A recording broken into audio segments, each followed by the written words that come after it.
Welcome to Creative Humber's question and answer session on professional writing. Thanks to the Freeman Street Market and the Freeman of Grimsby, thanks to Sarah Miller, and thanks to the Black Horse Brewers as well for making sure that none of us die of thirst.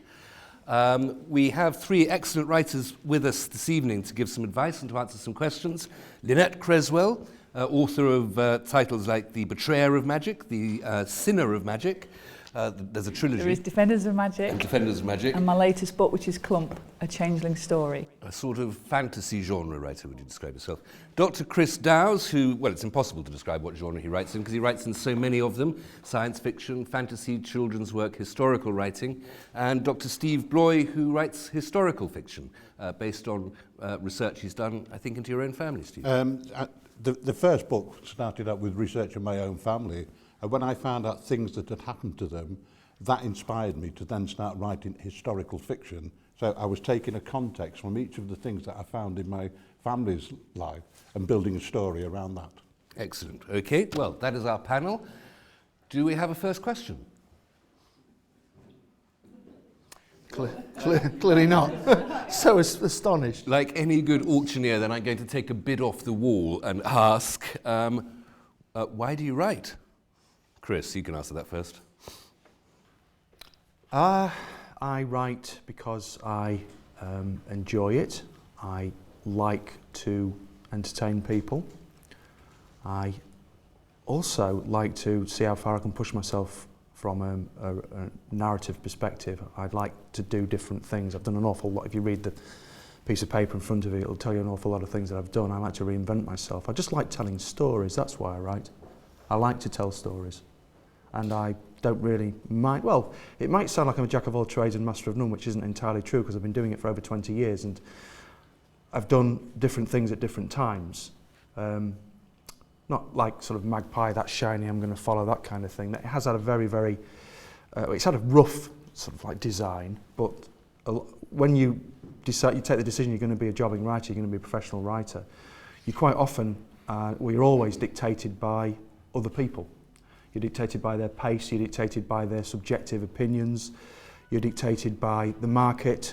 So really, you might have an idea what you want to do, but sooner or later you're going to get sidetracked, and that's really why it's such a kind of a crazy sort of snake in the sand shape that my writing career's done. But I write because I like to tell stories. Lynette?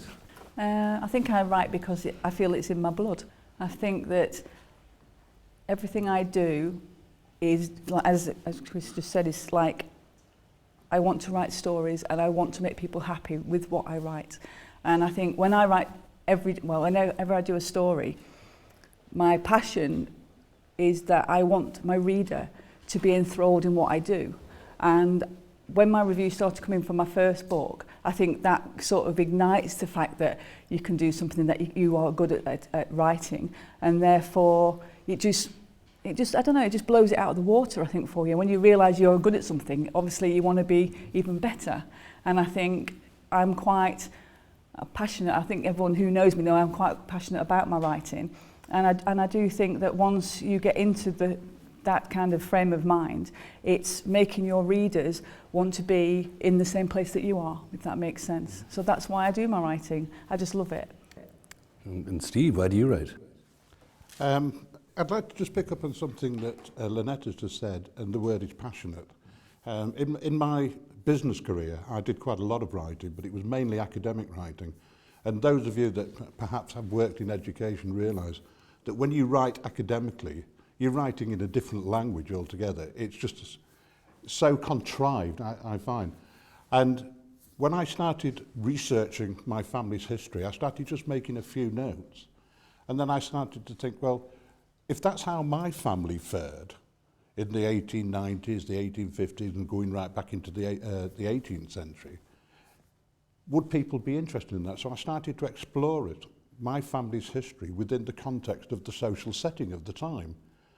And as I said in the brief introduction before, I found some context that I thought I can tell a story.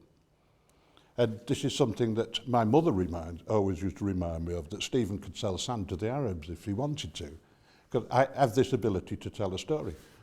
But then why did I get into this was twofold. I'd already said that I'd researched my family's history.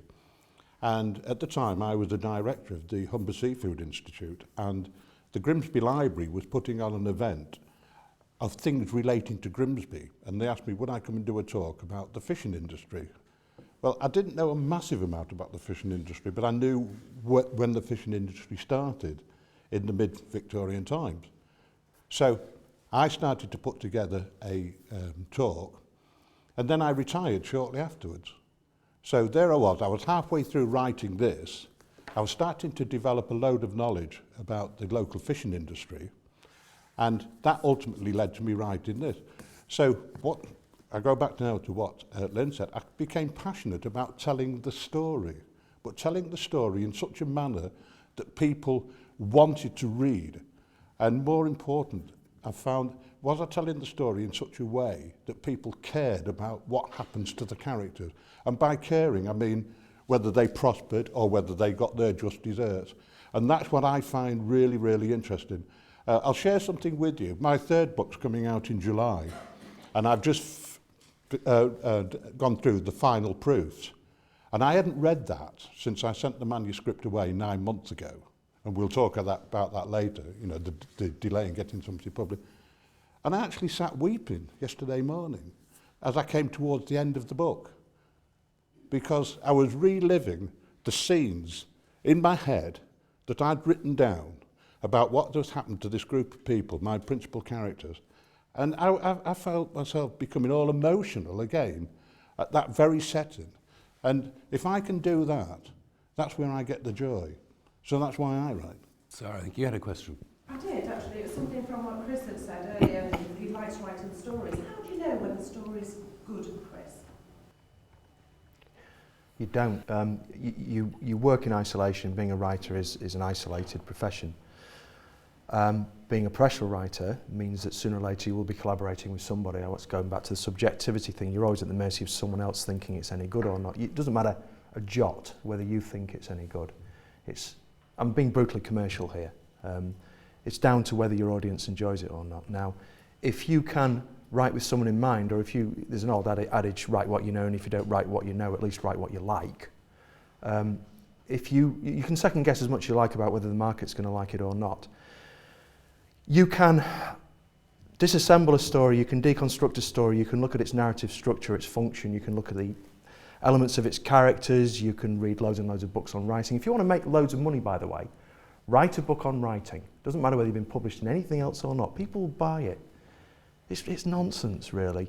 There's 2 or 3, 4 key texts. I mean, I'm talking from an educational perspective here, like Steve said. I'm still, at the moment, running a degree programme at Grimsby Institute in professional writing. I've been doing for the last 10 years. But I don't actually tell my students, there's a few of them over there, go out and buy this book, go out and buy that book, because really you only get to know about writing, A, when you write, and B, when you get feedback from your audience. And most people fail because they simply don't write for other people, they write for themselves. There's nothing wrong with writing for yourself if you happen to be that connected with who your potential audience is. You can think you've got a good story, but you'll never know you've got a good story until you get some kind of feedback, and that can take years. So, You're saying it's like the book or the audience? So is it your audience or your book? It's your audience. It's your audience will effectively tell you whether you're any good or not. And this is why it's so good that you can get, sorry to just take over a little bit, but things like Amazon and digital books and so on and so forth, there's all this huge argument. Hugh and I did a programme just before Christmas on a hot topic on Estuary TV about this. And we got into quite an interesting conversation. It's like, well, you know, traditional publishers hate the idea of digital books. I don't, because as long as people are reading, I don't care. And there's more people reading than ever. And you can get very, very immediate feedback across the internet, and I think that's a wonderful thing. Worth mentioning also that traditional publishers, professional editors, critics are no better at knowing what's good than anybody else. J.K. Rowling, what was it, 78 rejections or something before she was ever published, at a time before you could do it electronically. All sorts of other authors have the same stories. And so it really is just, well, I would humbly suggest anyway that it's just a matter of audience rather than any one individual's It is, and a opinion. lot of people don't like that, and particularly creative writing courses that are attached to English courses. They think that writing is somehow very precious and it needs to be protected and it should be its own entity, and I utterly disagree with that. If you're going to be a professional writer, you've got to work for an audience, and you will not know whether you've got a good story unless your audience says so. I don't know what your experience is, Stephen Lynn, but that's my experience. I agree with that entirely. What has worked for me is that my partner Sarah is what I call my critical friend. And as I write, first of all, you've got to know that it flows, that it sounds right, particularly when you've got narrative and discussions and conversations taking place within the book. So what I do, I write a chapter, and then I read that chapter out aloud to my partner Sarah. And she is a critical friend. She will tell me if it works, if it doesn't work, you're repeating yourself. And I can tell by her facial expressions whether she's interested, whether the dialogue works. And I'll share something with you. In this book, there is a seduction scene, and she says, you've got to cut a couple of paragraphs out. I said, why is that? She said, you're not writing 50 Shades of Grey. How about you, Lynn? Who reads yours? Everybody works differently, of course they do. For me, I do the same as what Steve does, in the sense that whenever I do my chapters, what I will then do is I will read them out loud, but I will read them out to myself, because I want to hear what it sounds like first before I go any further. Once I feel happy with it, then my husband is the first person who I give the chapter to, and he will go through it, and he will then criticise it more than actually be my little friend. He will basically go for everything that he feels is wrong with it, which is fine, because that's how we work.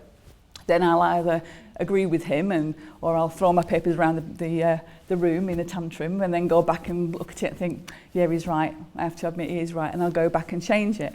The difference, I think, you need to have somebody who you can trust with your writing more than anybody. It's no good having a friend who's going to say, oh yes, that's lovely, oh yeah, I really like that, when really it's actually a load of rubbish. And a lot of first-time writers have all got friends like that. They're well-meaning, they want you to do well, they want you to get on with your book, and they want to support you, but they don't want to give you criticism, so therefore they're not helping you. So for anybody out there who is writing a new book, please, please don't give it to your best friend. Give it to somebody who you know is going to be critical, because much as you might hate them for it, they are going to give you an honest opinion. And you will go back and you will look at what they've said, and even though you will hate it, you will then start to see the things that's wrong with your story and go from there. And I think that is really important.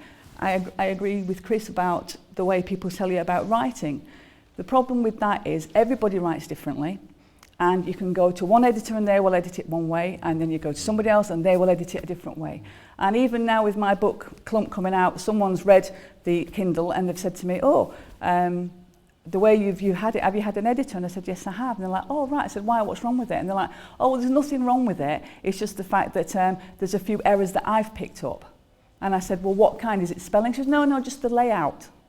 And I thought, well, it doesn't matter about the layout as long as the layout is correct to how you write a book. So you'll never please everybody with whatever you do. You'll always get criticism. There's always somebody there. And as an author, you're very vulnerable, because you write a book, it might take you 8 years, it might take you 3 months, it doesn't matter. But as soon as your audience gets hold of it, they can read that book within a day. And within that day, you could have maybe 3 reviews that say it's rubbish. You're very, very vulnerable. But at the same time, you might get 3 reviews that say, oh, 5-star, these are brilliant, these are wonderful. You have to wait to see what you get from your actual audience. And that's why, as an author, it's a very hard thing to go into. Sorry. No, that's right. Finish first. No, you're all right. I was just going to ask, so you've edited and you've produced something, you've published it somewhere, whether it's digital or in print. How do you cope with sort of rejection and bad reviews, sort of personally? How do you get sort of used to that process? You're assuming that our writers have never experienced that. Right. How dare you? Well, Yes. I tend to Dr. Dan's pre-photograph. You're a realist in that case. Well, I've actually been quite blessed, I think, with my reviews. When I set out on my first book, that is what I was waiting for. I'd waited a long time to get it published. My heart and soul was in the book. Everyone was telling me that the book was good, but until the reviews started coming out, I had no idea. And I remember waiting for those reviews to come and trying to sort of prepare myself for the blows, because they are like physical blows to a writer. People write these reviews willy-nilly as though it's nothing, but our heart and soul and minds are in them books. And so for people to do that, it can actually damage an author. And people do actually give up writing due to the fact of what people have said about them. So if you write a review, please think about what you're writing. But I was lucky in the sense that the reviews started to come through and they were 5-star reviews. And at first I thought, it's just people being nice. I thought it's my friends, you know, they're not telling me it's them, so they, you know, so they're just doing that. Oh, that's really nice. And then another one would come and be like, that must be another friend then. And then when it got to maybe 30, 40 reviews and they started coming, that's when I started to get confidence and realise, hang on a minute, these books are really good. Now, when I did a short story called The Witching Hour, when I went off to the publisher and that went off to America and they all dealt with everything. And I actually got, I'm not sure if it's a 2-star or a 3-star review. And that was my first time after writing 3 novels that someone had given me a low review. And I was absolutely mortified because I couldn't believe that my writing had dropped in someone's eyes to that level. It's not a fact that you think, I'm brilliant, I'm wonderful, I'm the best writer there is. It's the fact that you do feed off your reviews to see how your audience is taking your books. And so for someone to do that, I found that very, very difficult to do. But then you've got to just think, well, that's their opinion. That's one person. That's one person out of thousands and thousands of people that have read my books. That's one person that have said, she'll get better as she writes.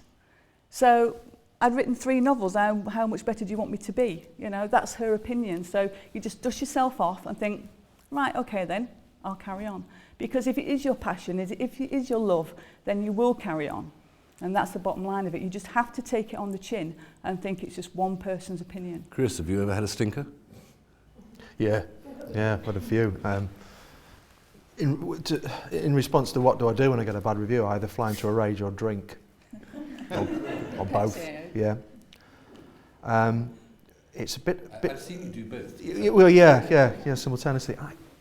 It's a bit odd for me because most of the stuff that I've done, a lot of the stuff that I've done has been for licensed products, and it's been for... like if you're working with Star Trek, for instance, you're writing Star Trek comics, or you're doing stuff for Star Trek Fact Files, Star Trek magazine that I've been doing 20 years. You don't tend to get a lot of response, really. You can poke around the message boards if you want, but I don't choose to do that. The Warhammer stuff that I'm doing for Games Workshop at the moment, I don't know if you're familiar with Warhammer, but they're like one of the biggest fantasy companies in the world. And they are incredibly picky and fussy. So I kind of get the kicking from the editors. I don't get the kicking from the fans because it will never get to the fans unless it's good enough to be released. And so I've done my 4 stories now, and I'm just heading towards novels now, which I'm really pleased about. But when I used to work there was a lot of stuff for independent comic books. I used to get quite a lot of response. Even though it was in America, I went to Chicago a couple of times for conventions, and one of the nicest reviews was a photograph from a young lady sitting in the bath reading one of my books. Pauses for effect there. Yeah, I thought I was writing with a partnership, so we shared the photograph. She was like only from the back. It was very tastefully done, and yeah, that was a nice review. And then on the other side, when I was working for 2000 AD, I had a long run, 4-year run with 2000 AD, which is like very big British comic book. The fans hated us. The editor stuck with us, and the 3rd story arc of an ongoing series that we had. I mean, we've been running like 3 or 4 years with them now. The artist took it upon himself to alter the last few panels of the story, and it didn't make any sense, and we were absolutely outraged as writers. The editor didn't tell us. The reviews came in because 2000 AD comic book fans are very vocal, and we got cancelled, and we never worked for 2000 AD again. That was difficult because we didn't really know what had gone wrong. Someone had made a decision out of our hands. We didn't think the story was that bad. So it can hurt, but I've been doing it so long, I don't really care. I mean, I'm going to keep writing anyway. And because I keep sort of changing direction, if that's what they think, then fair enough. I've got the money, so that's fine. I shouldn't really say it like that, really, should I? No. Sorry, Steve, over to you. Yeah, sure. Thank you, Chris. It does hurt. I think what you have to put into perspective is that somebody's criticising something that you've lived and breathed for many, many, many months. And it's almost like it's your personal baby, your personal child, and it's almost as though somebody's criticising that. Little bit like Chris, most of the reviews I've had, because mine is published through Austin and Macaulay Publishers, I listen to what their board of editors say. In the first instance, if their board of editors wants to print my book, and they've been doing it a lot longer than I have, I tend to think, well, I've perhaps written something that's worthy of print. My latest book's coming out, straight away they offered me a contract to print it in hardback. So what's that telling me? That not only are they printing it in paperback and ebook, they're going to print it in hardback. So that's giving me feedback that I've got confidence. But in saying this, you've got to get used to rejection. And I'm mindful of a quote about somebody having some work rejected. It says, your manuscript is both good and original. What is good is not original, and what is original is not good. So you will get reviews like that. You will get people that will pull your work to pieces, because it's very, very subjective. You're asking a subjective opinion, because what you need to think about is when you're writing, particularly when you're trying to bring your characters to life, you're shaping those characters through your own values and things that are important to you. And that may not strike a chord with your audience, with your reader. They may be seeing something or hearing something completely different through the narrative. And so it's inevitable that you will get people that will not always like what you write. But my view is if the publisher wants to carry on publishing, they're not going to publish something that they think is a bag of rubbish. They're going to publish something that they think there is a public out there and a market out there for that particular book. Further questions? Madam. Just wait for some. Do stories ever veer from the planned path?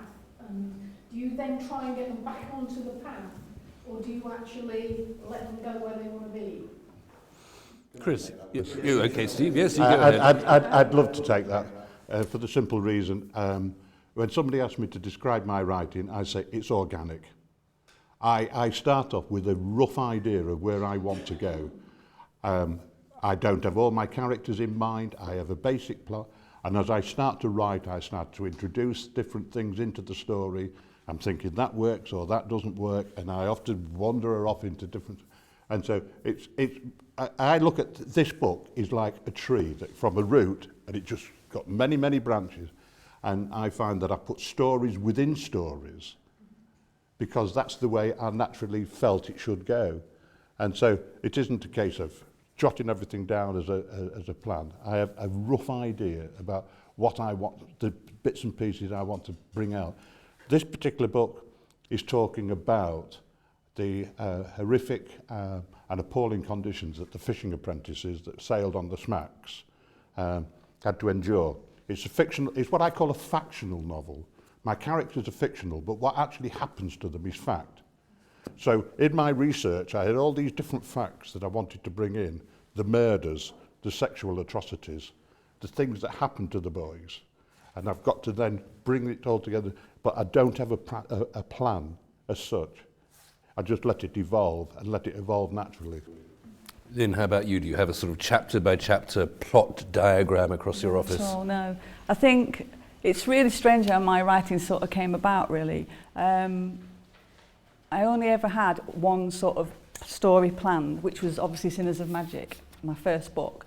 And then what happens is, as Steve has said, you go off a bit on a tangent, really. And I created all these wonderful characters that everyone sort of fell in love with, including myself. And then when I finished the book, it was the readers that actually emailed me and said, you can't finish there. We want to do, we want more, which is great. But then I was like, oh, right, okay, now what do I do? So for the second book, I did literally just went off on a tangent to enjoy myself in my own writing. But the problem was when it came to the trilogy at the end, the third book, that's when I really had to be grown up, because then I had to tie it all up together, and I really didn't like doing that.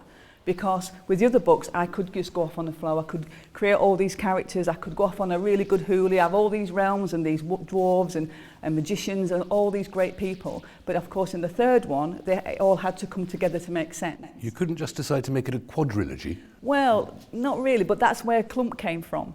because in the second book of Betrayers of Magic, there's a little guy here, which is a Wendigo. And the problem that I had was because J.K. Rowling has pretty much done everything, it's really, really difficult in fantasy to find a new character that she hasn't touched upon. So I decided to find this little Wendigo because they're actually demons. They're not supposed to be nice anyway. They are like a Yeti-type hairy guy during the day, and then at night they turn into Timberwolves. Well, because I wanted him to be with my protagonist, Crystal, I obviously didn't want him to eat her. So that was my first sort of dilemma. So what I did was I made him into a vegetarian. It's obvious, isn't it? He's going to be a vegetarian. Now, that might sound like quite a weak storyline, but as the story progressed, it didn't. It actually turned quite strong. And in Clump, the actual book, which is the one that's not out yet, but it is out on Kindle here. You're selling a lot of books here. The way I got round it was because when I did in the Betrayers of Magic, Clump runs off into the sunset, out of the tunnel, and he's heard of no more. And that's what people didn't like. They said, we want to know what happens to Clump. So when I started doing this book, I decided, do I do it at the end when he ran off, or do I do it at the very beginning when he was a cub? So that's what I did. I decided to do it at the very beginning. And that made it easy for me to decide why he was a vegetarian and how he became a vegetarian. And in this book, it's because when his mother is giving birth, because she is so hungry, because they haven't had any else to eat for quite some time, she takes a potion that obviously tries to stop her from eating her own cubs when she gives birth. So you see that it's quite a dramatic type thing in a fantasy story. These are not what I would call girly books. People always think, oh, they're fantasy, oh, they look really good. But there's strong morals in these books, and there's also strong. There's strong. There are. Somebody actually said to me in Sinners of Magic. It's not a theme that often comes up. No, and they said I was quite scared at the end of this one. Someone said to me, she said it was quite graphic. There's a bit I think where the bad king has her. He's pulling her along the corridor by her hair, and I said yes because I want you to feel the emotions of my characters in the book. What is the point of writing a book if you're not living what's going on with these people? And so, so that's what it's like. So that's how it all happens, and that's how you end up with all these different stories, because we don't just do it cut and dry. And that's why all these, as Steve said, you have a story within a story within a story, and you can pick up on these stories to do another story and then another one. Chris, detailed plot, schematics, planning and graphs, or stream of consciousness? Well, I'm going to be really, really awkward here and say that everything up until 6 weeks ago, 5 weeks ago, my whole writing career has been entirely and utterly structured, because the nature of what I did was mostly script-based up until 4 years ago, when I started working with Warhammer, which was when I did the transition from comic books and all sorts of stuff, online training programs and things, technical stuff that Steve would be used to as well. It was always very structured, script-based, particularly when you're working for comic books, particularly when you're working with licensed comic books like, oh God, Rugrats, Action Man, Power Rangers, Looney Tunes, loads and loads of Star Trek, Jackie Chan Adventures, all these kinds of things. You've got a very specific gap to fill, you've got very specific panels per page, you've got very specific actions of characters, so it has to be very prescribed. And going back to a thing we talked about earlier, it will not go anywhere until it gets past the editor. So it has to be the right size, the right story, the right balance, and it has to, basically, when you go with a story, you've got your initial springboard idea, then you've got your synopsis or treatment or whatever you want to call it, and then you've got the script, the text, whatever, the finished thing. The nature of the industry that I worked in up until, say, about 3 or 4 years ago was script-based, so therefore it had to be nailed at synopsis. You didn't change it from the synopsis. You did all your hard creative work in the synopsis, and the rest of it was donkey work, and that could be anything from a 6-panel story to a 90-page graphic novel. It had to be nailed down. The Warhammer stuff that I do for Games Workshop, that is incredibly specific, because you're living within this prescribed universe, very, very much like Star Trek, but even worse, even more picky. And so I got a bit fed up of that, and like 5 weeks ago, I sat down and started writing the second novel that I've done. The first novel that I wrote, which was a young adults fantasy novel. I just did it really because I was getting annoyed with Warhammer waiting for them, so I wrote a 75,000 word book in 9 weeks. Because I'd never written a novel before, so I thought I'd give it a try. The one I'm writing now had no synopsis.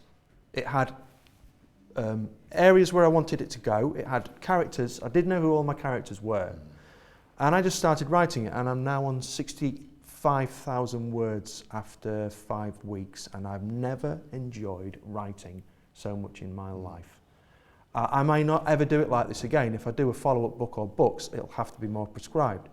But I tried it because a few of my colleagues and friends who are writers have said, oh, why do you do it like this? No, I'm kind of shaking off the shackles of being structured.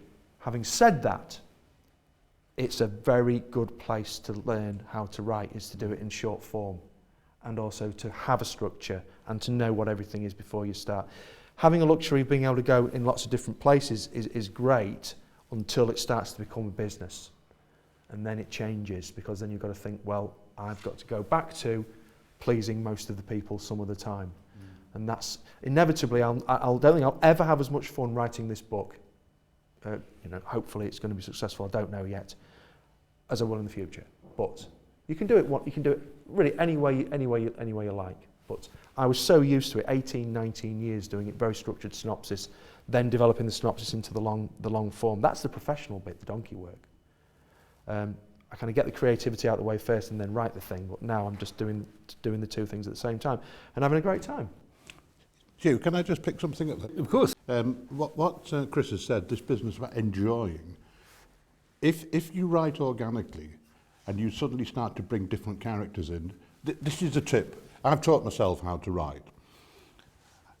Every new character, I have a map, like a family tree. I write down who this character is. And I have to keep that in mind. But how does that character link to the story? How does it link to all the different individuals? And when there's dates involved, you put in the dates alongside. So this is my blueprint. But what I do, I have such fun with the characters. I try to draw from things that's happened to me in my life. In this book, for example, there is an Irishman. And I, through my work at the Grimsby Institute, for the best part of 8 years, I was going to Ireland for 2 days, every month for 8 years. And so I watched and I listened. And this is a tip I would give to students. Watch people, listen to them, watch their mannerism, watch how they talk. And this guy in here, even when things are going rough for him, he's got an answer for everything. And as I was writing his lines, I was picturing friends of mine in Ireland actually saying that. And for me, that's what brings the characters to life, that it's not be Jesus and all that sort of stuff, because they don't go around saying that. But there are certain things that they do say. And so that would be the tip I would give anybody. Watch people, watch their mannerisms, watch the way they talk. And another tip I would give when you're developing your characters, I found it fairly difficult at first to actually write a conversation. How do you write the conversation? How do you space it? There's a tip for you. Watch Coronation Street or EastEnders and put the subtitles on. And watch the subtitles, and it shows you, it's not totally grammatically correct, but it gives you an idea how to write a conversation. And that worked for me. I think there was a question from the far table over there. How important is it? If you just wait. Just a bit louder, please. Just wait 1 moment, sir, and the gentleman in the camera will. How important is it to promote yourself, to sell your own books? Get them out there and let them know who you are. How important is it to promote yourself and sell your own books? Well, you've just been showing us how to do it, Yes, then. absolutely.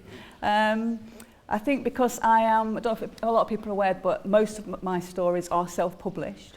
So therefore, I am my marketer, I am the publisher, I do everything about my books. And as I said earlier, you have to be passionate about it, because if you don't believe in your story, then nobody else will. And that's the biggest thing you have to actually, believe in, is believe in yourself. If when you've had your reviews or whatever and people have come back and said your book is good, then you know that you're onto a winner. You know that you can stand there in front of people and say, this book is good, and you'll sell it. Well, hopefully you'll sell it. Now, for me, as a self-published author, my biggest thing is using social media. Without that, I probably wouldn't sell any books at all, and I probably would not be sitting here today. But through social media, obviously, I've done really, really well. Things like Facebook and Twitter are the first places that you should go. Once people, Amazon, once people start picking up on your books, it's all word of mouth, isn't it, at the end of the day? They all start talking to each other, they all start telling each other about your books. Then somebody will contact me, want to know more, you know, I'll get invited into groups, I'll get invited into things like this, all because I sell myself and I sell my books. You've got to be hardened to it, you've got to be able to do that. I, believe it or not, I was actually quite shy when I first started writing, and I used to like to hide away in my room and do my writing all alone. It was great, but the problem is that's great until you want to sell your books. And when you first start, you're giving it to your friends, aren't you? You're giving it to your family, and that's great. So what happens when that dries up? There's only so many friends and family that you've got, so what do? Of course, I'm lucky in the sense that I work at a hospital. So, bingo, off to work I went on the wards. Guess what I've done, girls? The girls were sort of saying, well, we'll support Lynn, you know, yeah, you've written the book, we're really impressed. Of course, they started buying the book, and they were doing it as a favour, really. They were saying, you know, we're going to support you as one of our colleagues. And then they came back and said, do you know what? We really enjoyed that book. When you're writing another one, I'm going to buy this for my auntie, I'm going to buy this as a Christmas present. And that's how it all starts. It's having the belief in your own book and then pushing yourself out to actually saying, like sitting here now, as we're doing now, as we're lifting these books up. It's all self-promotion. I'm terrible. Even if I go on holiday, I've got my books in my bag, and if I'm talking to someone on the plane, I'll go, do you know I write books, you know? They go, do you? And I go, yeah, look. And that's what it's all about. It's finding the opportunities to sell your books. And believe you me, it's hard work. Don't think it's an easy way of making money, because believe me, it's not. But it is very different to the traditional way of being and going with a publisher, which these gentlemen will tell you. As a self-published author, then how much of your time do you spend being an author, and how much of your time do you spend being your own publisher? That's a good question, and it does take me away from my writing time. That's the problem. So I have to split it.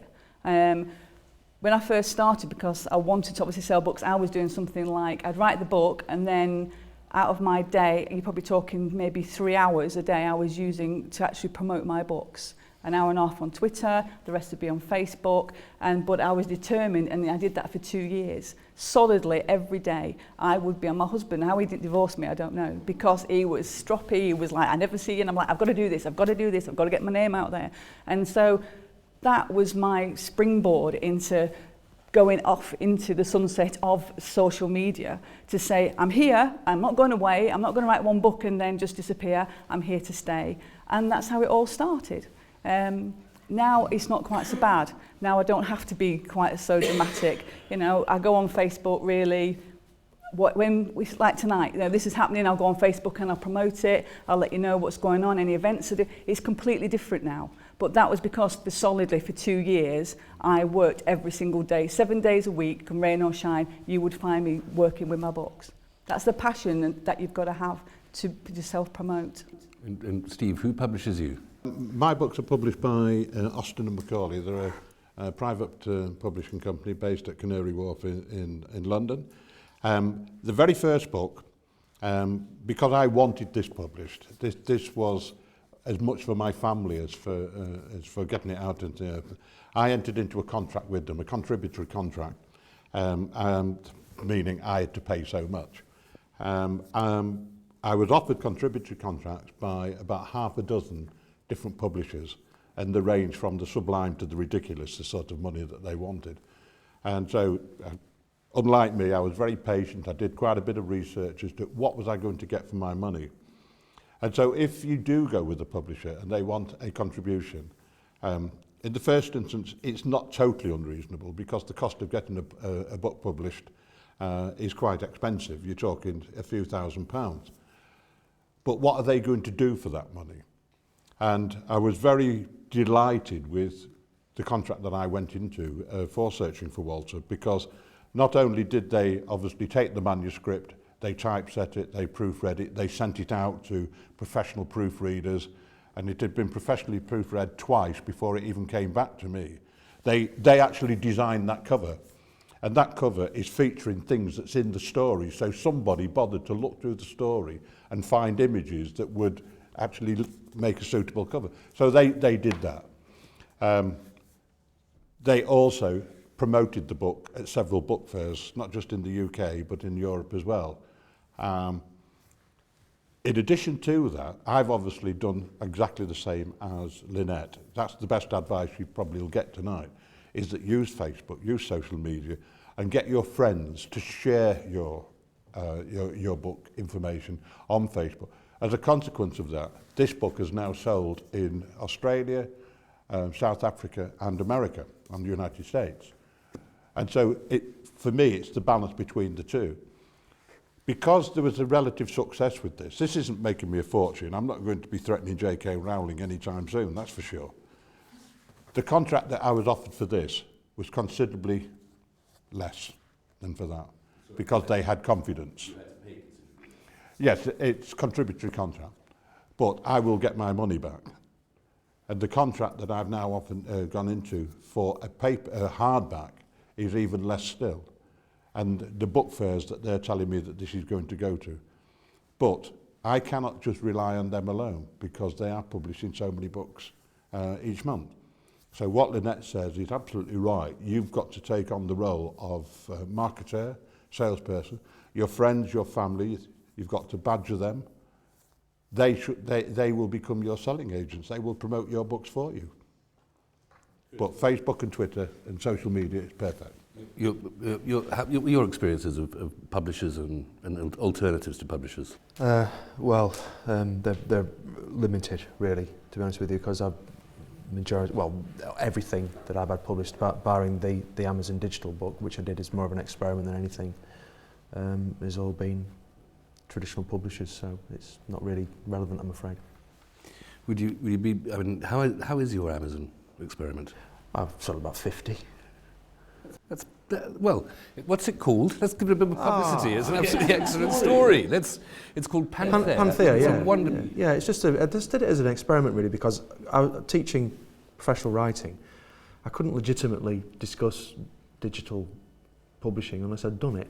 So I didn't want to do it as short stories, so I wrote a book, which was based, to be honest with you, on an unused graphic novel series. So it was all panned out, more or less. And so I just developed it from a script into a novel. 75,000 words as it ended up, one of 3 books. You can search for it on Amazon, but there's a lot of my sort of back catalogue comic book stuff on there and things as well. So I've not really had the same experience, to be honest with you. So. You're all crazy to be writers rather than publishers, aren't you? My father spent his career as a publisher, and he spent all his life having lunch. And That's why we have to promote it ourselves. you're doing all the hard work. I was going to say, so, I mean, Ray, you've already said this, but so is it then moving away from the traditional idea of getting an agent? Because my son-in-law actually attended a college course a few years ago, and he's trying to get some published. He did get an agent, and his is fantasy, but they wanted to change it that much. He was so excited he got this agent, and they wanted to be a different age group. So he altered quite a lot, but then he thought it was going to be a trilogy, and he'd have to change it so much he declined the offer. So he's still going by the route, he's writing more books, and he's still trying to get agents. And he's all sort of fought against the self-publishing idea. So, but is it really now? Is that the way, from what you're saying, the way forward then, really? It's definitely a viable alternative. There is an inherent snobbery in publishing in this country, that if you don't go the agent route, if you don't have it in paper and text, somehow it's not as good. Now, unfortunately, when you look at Amazon and so on and so forth, and there's 500,000 titles on there, and I'm afraid I have to say a lot of it is awful, because you don't have the quality control, and the traditional publishing industry is relying on this pretense of quality control. I've read printed books that have been garbage. I've read digital books that have been garbage. Getting an agent is absolutely not the end of the story. It's actually just the beginning, and if you get the wrong agent, it can be fairly catastrophic, and it can finish people off forever. They can just, that's it, I'm not even going to bother writing anymore. However, if you get a reasonable agent, or if you've got an agent who's like a mid-career agent, not just one who's just started up entirely fresh, you basically have to do what they say if you want to be published. It may be you have to change the characters, you have to change the time frame, you have to change the environment, whatever. You basically have to trust them, because they should know what the industry wants, what the publishers want. Now, I'm going to be submitting for an agent with the book that I'm just writing at the moment. And I'm fairly confident I'll get somewhere with it because of the nature of the book. But that's only because I've been doing it so long. I might be completely wrong. And if it doesn't get an agent, I'll publish it on Amazon. I don't really care. Because what I will do, though, is much more of the social media publicity. Because I never did that for Panthea. I just wrote it and I put it up there and I just thought, well, let's just see what happens. I had the experience and that was the most important thing. It was more from an educational perspective than anything, to be honest with you. I just wanted to see whether I could write a novel, because I'd never done one. So getting an agent and the traditional route is still seen as the most legitimate way to be a writer. But there's lots of good stuff that's published digitally, and there's lots of good stuff that's published, self-published. Can I just add to what Chris has said? Another piece of advice is that is a book, Writers and Markets, UK and Ireland. And in here, there is a comprehensive list of every publisher in the UK and Ireland, and by genre. And as you can see, I went through quite a few. What Chris was saying about an agent, some publishers won't even talk to you unless you go through an agent. Some will. Another tip that somebody gave me is go into Waterstones and W.H. Smith and look for the type of book that you're writing. Look for the same genre and see who's publishing it. And I found that was a useful way. And I actually got some legitimate offers from things like the History Press for that. But my biggest tip would be check out what you're getting. If you go down the publisher's route and you have to make a contribution, and there's very, very few contracts and non-contributory contracts being offered now, make sure you know exactly what you're going to get and that it is value for money. I'm afraid I think that's all we have time for this evening. Thank you very much to Lynette Creswell, Steve Bloy and Chris Dowes. Thank you very much to Freeman Street Market. Thank you very much especially to all of you who are coming and who've come. If you've any more questions for the writers, they are writers, so they'll almost certainly be here until all the beer's gone. Thank you very much. Good evening.